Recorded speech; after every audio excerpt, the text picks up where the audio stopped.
जगन्नाथ सांग माने चलंतु आरंभ करिबा आजिर गल्प शीर्षक चालाक।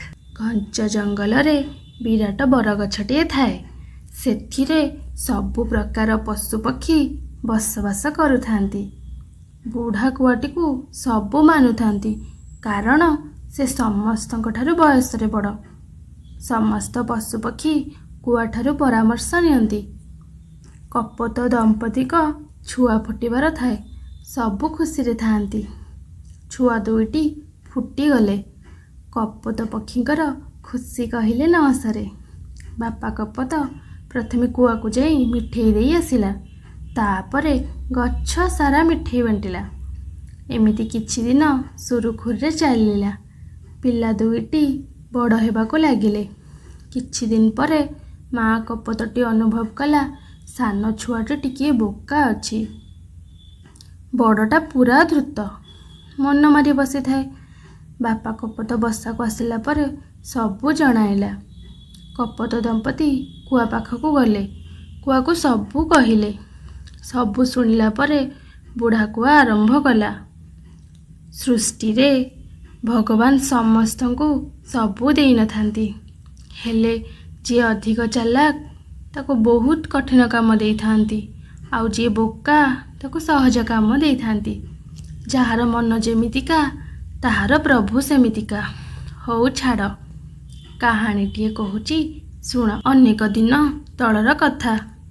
हरिदासपुर गाँव रे जणे साहुकार रहुथिले। तांकर बड़ ना थिला। सेठिकार लोक सम्मान देउथिले। से सुखरे दुखरे समस्तंको साहाय्य करुथिले। भल लोक बोली भगवान को कृपा रहिथिला। तांकर दुईटी पुत्र थिले।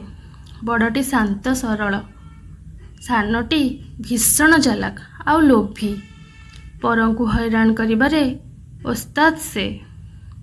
साहुकार सबु जानी पारुथिले। सेथिपाई से बड़ को बहुत भल पाउथिले। धीरे धीरे साहुकार वृद्ध हेबाको लागिले।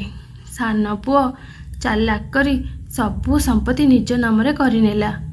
बापा पुओ को घरु बाहर करदेला। बड़ पुओ भी किछि न कही बापा को धरी अन्य ग्राम को चलीगला। सेठी तार कारोबार आरंभ कला। सान पुओ आस्ते आस्ते खराब हेबाको लागिला।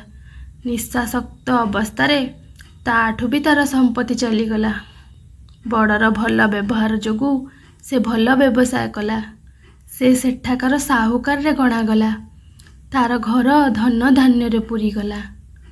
ताहेले कुह इथुरु कौन बुझिल?